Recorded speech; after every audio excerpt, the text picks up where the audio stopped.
Reka nsubire ndaguhe ikaze inshuti munywanyi wacu ndaguhe mwiriwe canke mwaramutse bivanye naho muherereye kuri mwese mumviriza amakuru n'ibiganiro dutambutsa kuri imbonesha kure yacu ari nayo yanyu ya Burundi News TV. Ndabwira ukuri aka kanya makuru akomeye cyane yeje kudushikira na makuru agaruka ku magara y'umukuru w'igihugu Nyenicubahiro General Major Evariste Ndayishimiye. Ndabahaye ikaze ibiriko birabera mu bitaro vya Kira Hospital biherereye i Bujumbura. Ni inkuru mu buryo bw'ido nido twabateguriye tugira ngo tubashitse ko aka kanya. Reka nsubire ndaguhe ikaze inshuti munywanyi wacu kuri wumviriza amakuru yacu herereye irya nino ku migabane y'amakungu ya kure abatwumviriza muherereye irya nino mu karere k'ibiyaga binini. Reka ndaguhe ikaze inshuti munywanyi wacu kuri wumviriza amakuru yacu herereye nga mu gihugu cacu ciza c'u Burundi mu makomine agiye atandukanye mu bisata bitandukanye vy'igihugu, abatwumviriza muri Muramvya, abatwumviriza muri mu Kirundo, namwe mwese muherereye mu bisata bitandukanye vy'igihugu turabaye ikaze muri aya makuru akomeye cyane adushikiye aka kanya. Reka nsubire ndagukengurukire cyane inshuti munywanyi kuri we wajije gupyonda ijambo sabone kuba tarabikora akaniko kariyo ndagusaba muri kamusi video urabanditse ijambo sabone upyonde ko uracobona rakazujya nawe nyene upyonde ko hama tuje turabana amakuru n'ibiganiro dutambutsa kuri imbonesha kuri yacu ari nayo yanyu ya Burundi News TV. Ndabibutse yuko aya ari amakuru avurwa mu bisata bitandukanye, igisata ca politique, umutekano n'agateka kazina muntu mukayatorizwa n'umugwa wamenyesha amakuru w'umuhinga akorera ngaho mu gihugu cacu ciza c'u Burundi n'abandi bakorera irya nino mu karere k'ibiyaga binini. Ingingo nkuru turazifatira ku makuru akomeye cyane yeje kudushikira ngaho mu gihugu cacu c'u Burundi. Aka kanya umukuru w'igihugu Nyenicubahiro General Major Evariste Ndayishimiye nyuma yuko hari hategerejwe umuhinga mu vyerekeranye n'amagara y'abantu yavaga mu gihugu c'Ubwongereza, aka kanya hejije gukorera umukuru w'igihugu Nyenicubahiro General Major Evariste Ndayishimiye operasiyo mu nyuma aciye aravanwa muri ivyo bitaro. Ababa ku micungararo y'ivyo bitaro bashikiriza yuko nubwo umukuru w'igihugu Nyenicubahiro General Major Evariste Ndayishimiye yasohowe ariko gushika ubu nanone bigaragara yuko atakabaraga afise. Ni nyuma yuko nanone abo mu biro vy'umukuru w'igihugu Nyenicubahiro General Major Evariste Ndayishimiye bo batangaza yuko umukuru w'igihugu amerewe neza. Iyi rero ni inkuru ije giturumbuka ibabaza kandi itera agashavu ibihangange, harimo umushikiranganje wa mbere Gervais ko buce bataziranda kugarika we n'igihangange General Prime Niyongabo aho co bagerereye hose. Amakuru akomeye cyane yeje kudushikira nuko ku murongo ku telefone ngendanwa Gervais ko buce bataziranda kugarika yakiriye inkuru yuko umukuru w'igihugu Nyenicubahiro General Major Evariste Ndayishimiye afashe ingingo ikomeye cyane yo gusubira ku kirimba ciwe i Gitega. Ni inkuru itakiriwe neza mu bihangange na cane vyinyegeje mu karwi kishinze gutembagaza ubutegetsi bwa Nyenicubahiro General Major Evariste Ndayishimiye. Turaza kubigaruka ko amajambo akomeye cyane Gervais ko buca we n'ibindi bihangange baciye bashikiriza. Ndababwira ukuri ibiriko birabanga mu gihugu cacu c'u Burundi, menya ukuri kuvyo turiko turabashikiriza. Ukuri kuriko kuribonekeza mu gihugu c'u Burundi kurateye ubwoba na cane ko amakuru ariko arakwiragira irya nino ku mbuga hwaniro na amakuru ateye ubwoba. Umukuru w'igihugu Nyenicubahiro General Major Evariste Ndayishimiye umwanya ku mwanya ariko arafatwa n'ingwara yiwe, bamwe bagashikiriza yuko ari ingwara y'igisukari, abandi bakavuga yuko ari ishano yahawe ryaturutse mu gihugu ca Ghana. Gushika ubu n'ubundi yongeye guhabwa agahengwe n'ubugwayi bwiwe. Gushika ubu ngubu biravurwa yuko yobashitse ku kirimba ciwe gerereye i Gitega, na cane ko imiduga y'igisoda ariyo nyene iriko iramusubiza mu nyuma, na cane ko n'umutekano wari wongerewe aho ku bitaro vya Kira Hospital. Gushika ubu ngubu imiduga y'abasoda bacungerera umukuru w'igihugu bahejeje kuhava, niko amasoko yacu yemeza aherereye ngaho. Abamenyesha amakuru bacu nyuma yuko baturungikiye amareresi atandukanye yerekana ivyo vyose vyabaye nubwo biriko biranyegezwa abene igihugu, ariko turaza kubigaruka ko muri aya makuru akomeye cyane yeje kudushikira. Umutambukanyi w'umukuru w'igihugu Angeline Ndayishimiye ndayubaha nawe nyene aranezerewe na cane nyuma yo kumviriza iyi inkuru imeze neza na cane yibonekeje aka kanya. Gusa nanone nubwo biruko amakuru akomeye cyane yeje kudushikira ntahumuriza. Hari amakuru avurwa yuko hari utundi turwi twoba duhejeje kwibonekeza mu gihugu c'u Burundi. Utwo tugwi twibonekeje turagira dutatu. N'utugwi tugira dutatu nyuma yuko hibonekeje umugambi ukomeye cyane wo gutembagaza ubutegetsi bwa Nyenicubahiro General Major Evariste Ndayishimiye. Hari akarwi kariko kararonka intererano iva muri Leta Zunze Ubumwe za Amerika ku bw'amasoko yacu, bigatomorwa n'umwe mu bahinga ari muri ico gihugu nyene, n'umwe mu bahinga aherereye muri ako karwi. Agashimangira yuko barahiriye gutembagaza ubutegetsi bagafata ibisagara vyose mu gihugu c'u Burundi.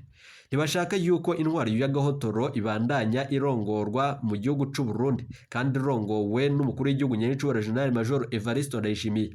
bashaka gushira ko leta y'umunezero mu gihugu c'u Burundi aho mwene igihugu azogira akaryo ko kwivugira akagira akaryo ko kugira canke kuronka amahera yiwe nk'uko vyategekanywe nyuma yuko vyaboneka yuko umukuru w'igihugu nyenicubahiro General Major Evariste Ndayishimiye yafata ingingo yo guhindura amafaranga ibipapuro ibi vyose rero vyaciye bimukwegerana cane cane nk'uko bishikirizwa na bamwe mu bahinga mu vyerekeranye na politike.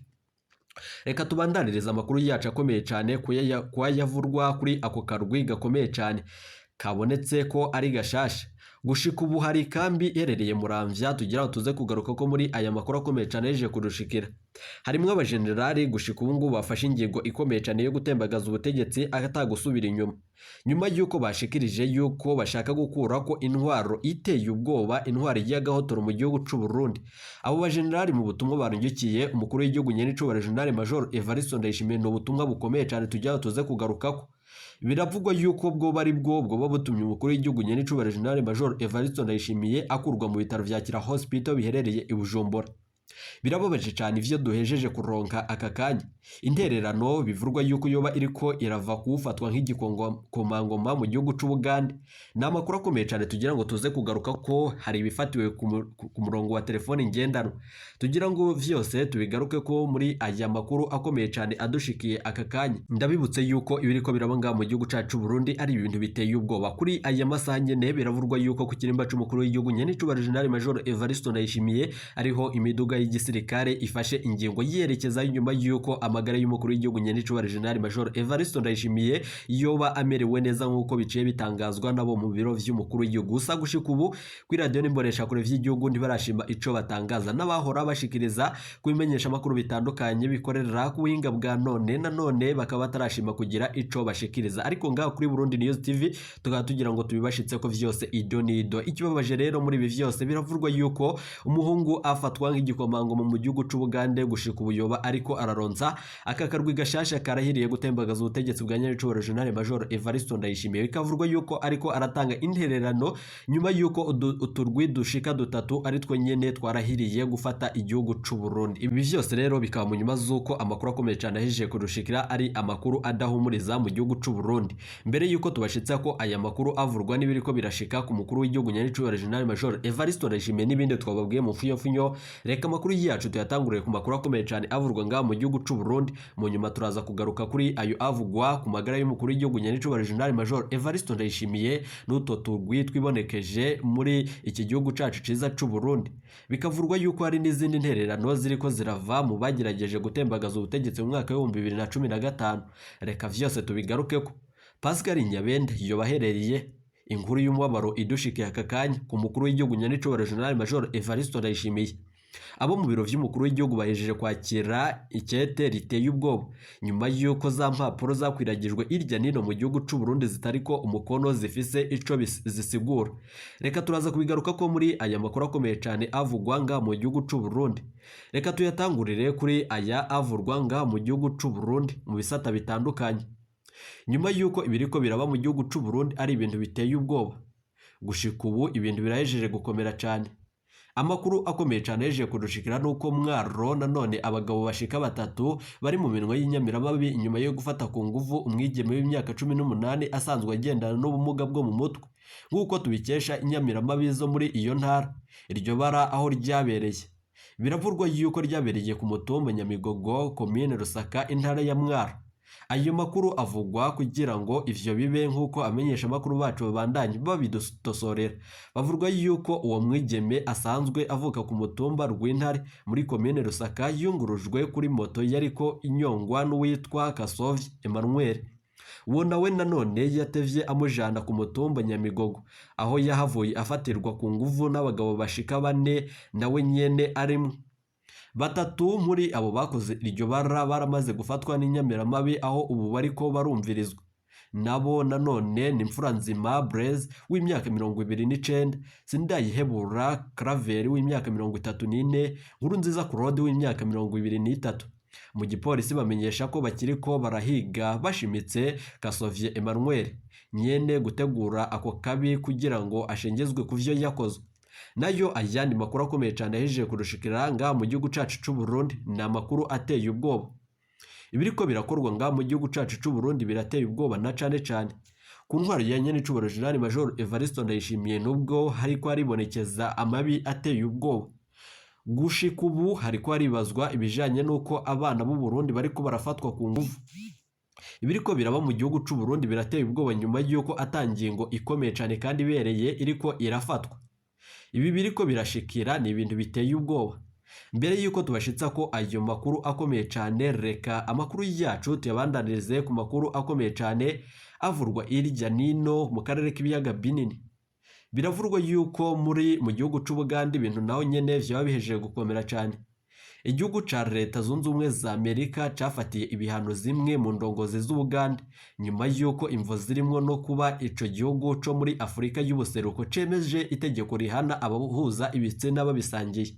Mu rwandiko yashize hanze, Anthony Blinken, umunyamabanga ajejwe imigenderanire wa Leta Zunze Ubumwe za Amerika n'amakungu, amenyesha ko yari yasavye igihugu c'u Buganda gushira akagoro nanone mu gukomeza intwaro rusangi hamwe no guhana ibwirizwa ry'amabi. Aho nanone ni ingingo y'amatora yabaye mu mwaka wa 2021 akagaragaramwo utunenge tutari duke. Anthony Blinken amenyesha ko yafashe ibihano vyo kwima viza bamwe mu ndongozi za leta y'u Buganda bagerezwa amabi harimwo no kwima ubwisanzure abari mu mirwi itandukanye nk'abaharanira agateka kazina muntu, gukingira ibidukikije, abamenyesha amakuru, abaryamana bahuje ibitsina hamwe nabo mu mashirahamwe yigenga. Ivyo bihano bikaba biraba kandi inshuti za hafi bene gufatirwa ivyo bihano. Izo nshuti rero biraraba igihugu cacu ciza c'u Burundi, ibihugu bitandukanye n'ibindi bihugu vyegeraniye igihugu c'u Buganda. Amakuru akomeye cane yeje kudushikira na amakuru ariko arakwiragizwa. Ibi bintu bihejeje kwibonekeza kuri ubu ngubu birashobora gukwegera ibihugu vy'ibanyi na cane ku bw'amasoko yacu. Biravurwa yuko iyo ngingo yafashwe nyuma yuko ibintu bihejeje gukomera cane. Gushika ubu hariko haribazwa impamvu igihugu c'u Buganda cuba cyafashe iyo ngingo ikomeye cane. Biravurwa yuko ni mu gihe igihugu ca Leta Zunze Ubumwe za Amerika giheruka kugura Ubuganda nanone ku rutonde rw'ibihugu bikorana nayo biciye mu mugambi wo guhanahana ibidandazwa AGOA. Leta Zunze Ubumwe za Amerika kikaba kandi carahanuye ibigo n'amashirahamwe y'ubudandaje guhagarika gushinga imitahe mw'ico gihugu kirongowe na Yoweri Kaguta Museveni. Umukuru w'inama nshingamateka y'Ubugande Annette Among asanzwe ari ku rutonde rw'abafatiwe ibihano. Nanone na Leta Zunze Ubumwe za Amerika amenyesha ko gutora itegeko ryo kugwanya abahuza ibitsina babisangiye bifise intumbero yo kugarukira umuco n'akaranga vy'Abaganda biciye mu kubahiriza na cane ibanga ryo kubakana rirekuriwe nanone abantu babiri badahuje igitsina. Perezida Museveni we akaba yagize ati, ibihugu vyo mu burengero bisaba ko iryo bwirizwa ko abanyafurika tuzoshobora kwiteza imbere tutarinze kuronka imfashanyo zavyo, ariko agasuzuguro na cane ko mu bihugu bimwe vy'Abarabu bisanzwe bifise amategeko agwanya abahuza ibitsina babisangiye. Ko bari ukubera iki batabifatira ibihano nkatwe? Yoweri Kaguta Museveni yabishikirije n'umubabaro mwinshi cane na cane yuko bigaragaza umubabaro. Amakuru akomeye cane yeje kudushikira rero nyuma yuko yabishikirije. Muri Leta Zunze Ubumwe za Amerika gushika ubu ntiharibazwa imvo iriko iratuma ibi vyose bariko barabishikiriza mu banyafurika, na cane ko Kaguta Museveni we yabasavye ingingo zikomeye cane. Ibi bintu bihejeje kwibonekeza birashobora gukwegera ibihugu bitandukanye vyo muri Afrika kutaronswa intwererano zitandukanye. Izi ntererano zahora zitangwa n'ivyo bihugu vya Buraya n'ibindi bihugu bitandukanye. Ndabibutse yuko n'igihugu c'u Burusiya cashiriwe ko ibihano bitandukanye nyuma yo kwanga iryo tegeko rikomeye cane ryo gushigikira abahuza ibitsina babisangiye. Ibi vyose bica vyumvikana yuko ari amabi kandi ibi vyose vyica umuco w'abene igihugu, na cane nk'akarorero biramutse bishitse nga mu gihugu c'u Burundi. Reka twibandaniriza amakuru akomeye cane avurwa muri politiki nga mu gihugu c'u Burundi. Menye ukuri nk'uko twebabwiye mu mfunyo kubijanye n'umugambi ukomeye cane wateguwe, umugambi wo kugandagura umukuru w'igihugu nyene General Major Evariste Ndayishimiye, umugambi ukomeye cane wo gutembagaza ubutegetsi bwa Gitega, na cane umugambi wo gukurako intwaro y'agahotoro, intwaro itagira ubutungane, intwaro ivuga ariko atangiro. Ivyo vyose bishikirizwa n'umushikiranganje wa mbere Gervais Ndirakobuca batazira ndakugarika n'abandi batavuga rumwe n'ubutegetsi. ivyo vyose rero bikaba biriko biraheza gushika nga mu gihugu c'u Burundi. Umwanya n'umwanya murashobora kumvireza inkuru y'umubabaro bibaye mu nyuma z'uko aka kanya imiduga y'igisirikare iriko iravanwa aho umukuru w'igihugu nyenicubahiro General Major Evariste Ndayishimiye yaragwariye hari ku bitaro vya Kira Hospital biherereye i Bujumbura. Bamwe mu baba ku micungararo y'ivyo bitaro bashikiriza yuko bamenyesha yuko gushika ubu ngubu imiduga ihasigaye imwe imwe nayo iriko iragenda. Biravugwa yuko umukuru w'igihugu nyenicubahiro General Major Evariste Ndayishimiye operation yahejeje gukorwa nyuma yuko hari hategerejwe igihanganye mu bijanye n'amagara y'abantu. Ico ni igihanganye caturuka mu gihugu c'Ubwongereza aho ku isaha 2 z'agatondo ariho cashitse ku kibuga c'indege citiriwe Meki Ndadaye i Bujumbura. Baciye bashira umukuru w'igihugu nyenicubahiro General Major Evariste Ndayishimiye mu cuma. Mu nyuma ibisubizo vyabaye vyiza, umukuru w'igihugu yaciye amererwa neza. Ico gihanganye bivurwa yuko arico cahora kita ku magara y'umuhisi umwamikazi Elizabeth mu gihugu c'Ubwongereza. Reka tubandanye nyuma yuko umukuru w'igihugu nyenicubahiro General Major Evariste Ndayishimiye nubwo bamwe mu bamwiboneye bavuga yuko yasohotse adafise agatege, ariko bamwe mu biro vy'umukuru w'igihugu banyene barashikiriza yuko umukuru w'igihugu nyenicubahiro General Major Evariste Ndayishimiye amerewe neza.